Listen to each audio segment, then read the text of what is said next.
Merhaba arkadaşlar, kanalıma hoş geldiniz. Bugün güzel bir model başlayacağız. Modelimde kullanacağım ip şöyle orta kalınlıkta bir ip. Modelimiz oldukça güzel, yapımı kolay ve gösterişli bir model. Kullanacağım şiş 3,5 numara. Dilerseniz yapım aşamalarına geçelim. İlmeklerimi çıkardım. Şöyle bir sıra ters ördüm. Arka yüzünde lastik yapmayacağım için bu işlemi yaptım. Bu modelde ilmek sayısı 4 ve 4'ün katları artı 3. Yani her model 4 ilmekten oluşuyor. En sonuna da 3 ilmek ekliyoruz. Şişimde 19 ilmeğim var. 19 ilmekle modeli kurmaya başlıyorum. Birinci sıra ön yüzündeyim. Kenar ilmeğimi örmeden aldım. Kenar ilmeğinden sonra bir ilmek ters, 3 ilmek düz. Böyle bir model. Bir ilmek ters, 3 ilmek düz örelim.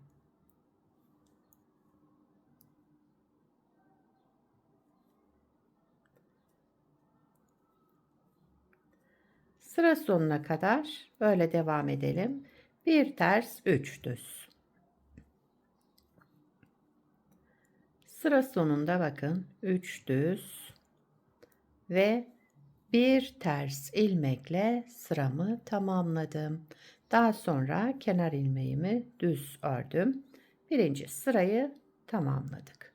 İkinci sıra arka yüzündeyim. Kenar ilmeğimi örmeden aldım. Kenar ilmeğinden sonra düzleri düz, tersleri ters örüyoruz. Yani bir düz, 3 ters.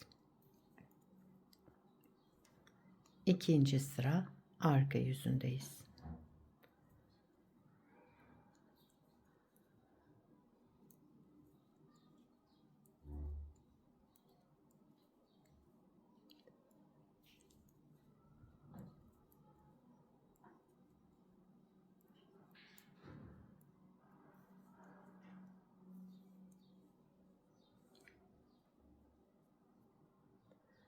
Üçüncü sıra ön yüzüne geçtim. Kenar ilmeğini örmeden aldım. Yine ilmeklerimizi olduğu gibi örüyoruz. Bir ters, 3 düz. Üçüncü sıra ön yüzünde düzleri düz, tersleri ters örerek devam edelim.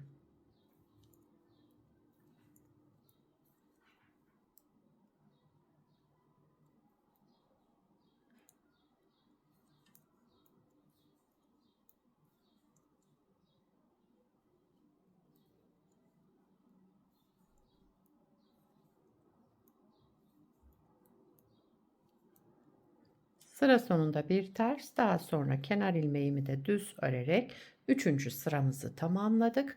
Dördüncü sıra arka yüzündeyim. Kenar ilmeğinden sonra yine düzleri düz, tersleri ters örerek sıra sonuna kadar devam ediyoruz.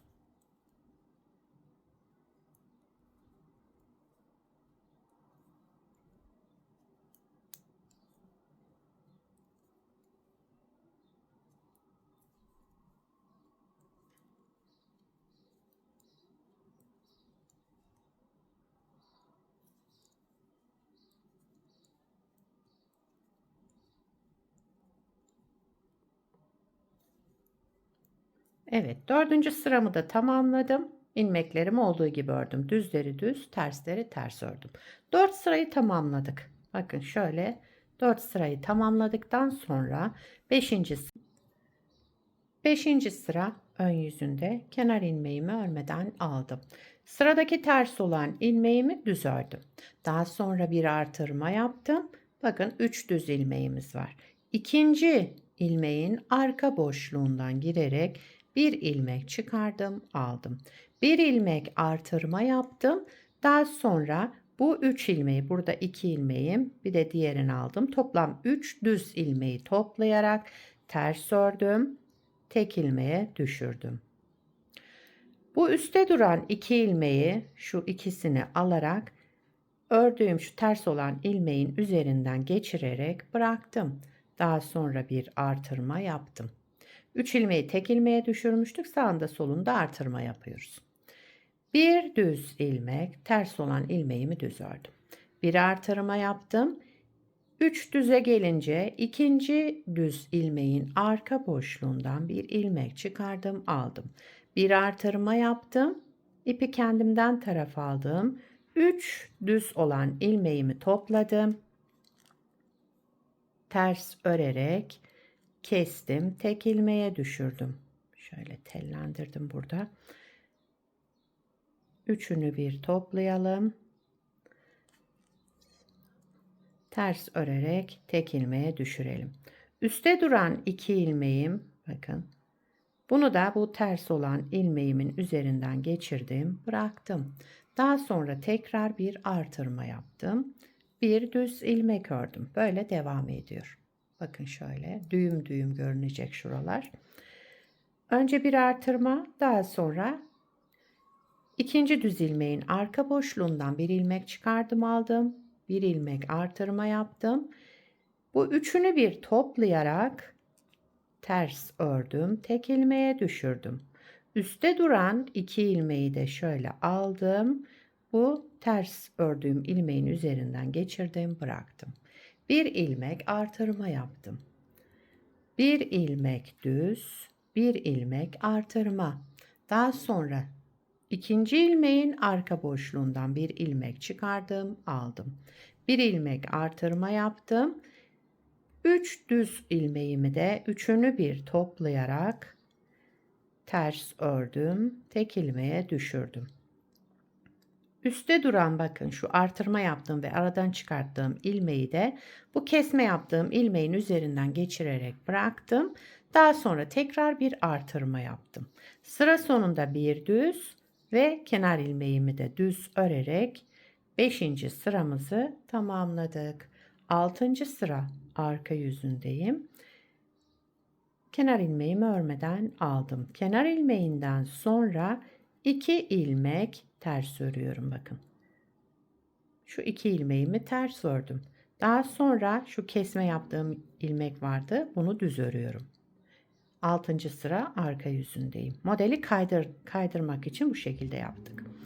Daha sonra 1, 2, 3 ilmek ters ördüm. Kesme yaptığım ilmeği düz ördüm. Bir düz ilmek. 3 ters ilmek. Şu kesme yaptığımız ilmeği düz örüyoruz. 3 ters ilmek. Kesme yaptığım ilmeği düz. Sıra sonunda 2 ters ilmek, daha sonra kenar ilmeğimi de düz örerek 6. sırayı tamamladım. Modeli bir kez kurduk. Model böyle devam ediyor. İkinci model kurulumunda modeli kaydıracağız. Şimdi modeli ikinci kez kuralım. Yani ikinci modeli kuralım. Kaydırarak kuruyoruz. İkinci modelin 1. sıra ön yüzündeyim. Kenar ilmeğinden sonra 2 ilmek düz. Bakın şimdi 2 ilmek düz, 1 ilmek ters. Tersi buraya kaydırdık. 3 ilmek düz, 1 ilmek ters. 3 ilmek düz, 1 ilmek ters. Tersi şuraya kaydırmış olduk. 3 ilmek düz, 1 ilmek ters örerek sıra sonuna kadar devam ettim. Sıra sonunda 2 düz, daha sonra kenar ilmeğini örelim. İkinci modelin 1. sırasını kurduk. İkinci sıra arka yüzündeyim. Kenar ilmeğinden sonra ilmeklerimiz olduğu gibi düzleri düz, tersleri ters örüyoruz.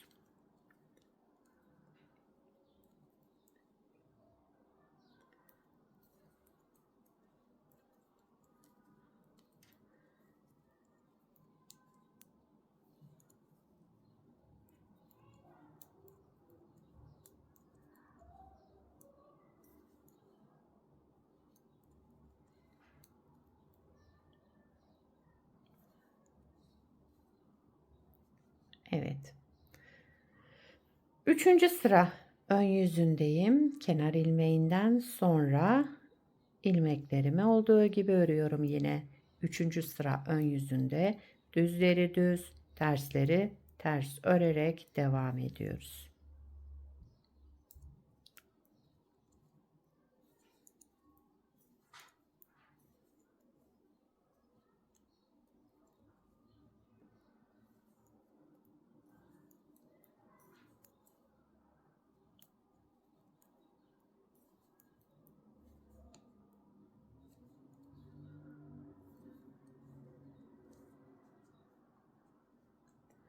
Dördüncü sıra arka yüzündeyim.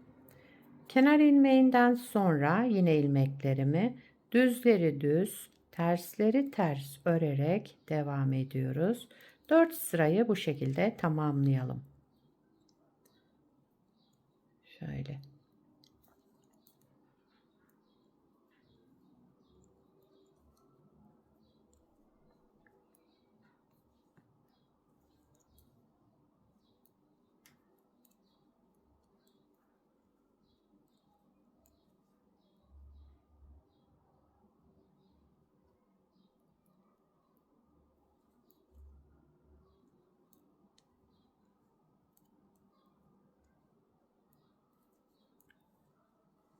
Dördüncü sıramızı da tamamladık. Beşinci sıra ön yüzüne geçtim. Kenar ilmeğimi örmeden aldım. Burada 2 ilmeğim var. Birinci ilmeğimin arka boşluğundan bir ilmek çıkardım, aldım. Daha sonra bir artırma yaptım. Bu iki düz olan ilmeğimi topladım. Tek ilmeğe düşürdüm. Üste duran şu artırma ilmeğim ve aradan çıkarttığım ilmeği de bunun ikisini, yani kestiğim ilmeğin üzerinden geçirerek bıraktım. Bir artırma yaptım. Burada yarım model çalıştık. 2 ilmeğimiz vardı düz olarak. Yarım model çalıştık. Daha sonra bir düz ilmek, ters olan ilmeğimi düz ördüm. Bir artırma yaptım. 3 düze geldim. İkincinin arka boşluğundan bir ilmek çıkardım, aldım. Bir ilmek artırma yaptım. Sıradaki 3 ilmeğimi de üçünü bir toplayarak şöyle ters ördüm. Tek ilmeğe düşürdüm. Üste duran şu artırma ilmeğim ve aradan çıkarttığımız ilmeği de ters ilmeğimizin üzerinden geçirdim, bıraktım. Yani kesme yaptığımız ilmeğin. Bir artırma yaptım, bir düz ilmek ördüm. Bir artırma yaptım, 3 düze geldim. İkinci ilmeğin arka boşluğundan bir ilmek çıkardım, aldım. Bir ilmek artırma yaptım. İpi kendimden taraf aldım.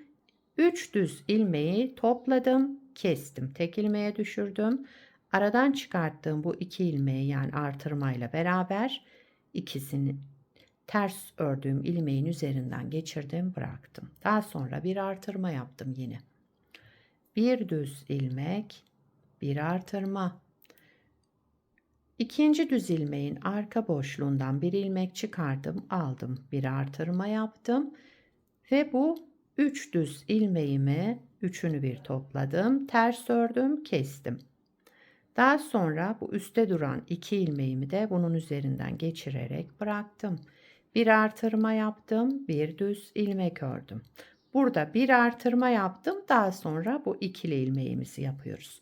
Birinci ilmeğin arka boşluğundan bir ilmek çıkardım, bir artırma yaptım. Sıradaki 2 ilmeğimin ikisini bir ters örerek kestim. Üste duran bu 2 ilmeği de kesme yaptığım ilmeğin üzerinden geçirdim, bıraktım. Burada artırma yapmadan kenar ilmeğimizi örüyoruz. Çünkü yarım model. Bakın burada da artırma yapmamıştım. Sıra başında, sıra sonunda artırma yapmıyoruz. 2 ilmek üzerinden yarım model çalıştık kenarlarda.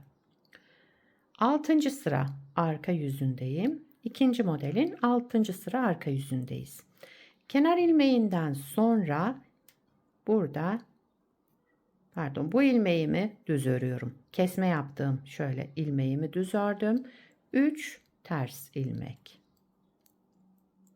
Bunları ters ördüm.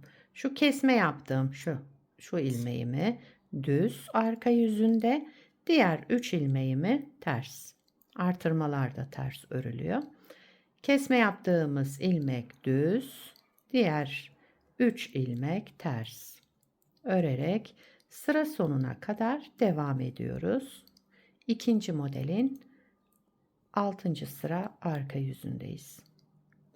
Son ilmeğimi de düz ördüm. Daha sonra kenar ilmeğimi ördüm. Evet, modeli 2 kez kurduk bakın. Kaydırarak, yani birinci modeli şu şekilde kurduk. İkinci modeli de kaydırarak kenarlarda yarım model oluşturduk. Bir dahaki modelde şurada birinci sırada ne yaptıysak aynısını yaparak devam edilecek. Yani bu iki modelin tekrarından oluşacak. Böyle devam ediyor arkadaşlar. Anlaşılmayan yer olduysa videoyu tekrar izleyerek yapabilirsiniz. Bir parça da daha önce hazırladım. Aynı ipi kullandım. Aynı kalınlıkta şişli. Modelin ilerlemiş hali böyle olacak. Model böyle devam ediyor. Şöyle gördüğünüz gibi gayet güzel, ajurlu, şöyle kabartmalı görünen bir model. Arka yüzü de bu şekilde. İstediğiniz örgüde kullanabilirsiniz bu modeli. Yazlık örgülerinizde, mevsimlik örgülerinizde onlara uygun ipler tercih ederseniz gayet güzel ve farklı bir model yani. Sizler de nelerde kullanacaksınız bu modeli? Onları yorumlarda belirtirseniz sevinirim. Beni buraya kadar izlediyseniz bir beğeni yapmayı, yorum yapmayı, beni desteklemeyi unutmayın. Şimdiden hepinize teşekkürler. Yapacak olanlara kolay gelsin. Bir sonraki videoda görüşmek üzere. Hoşça kalın.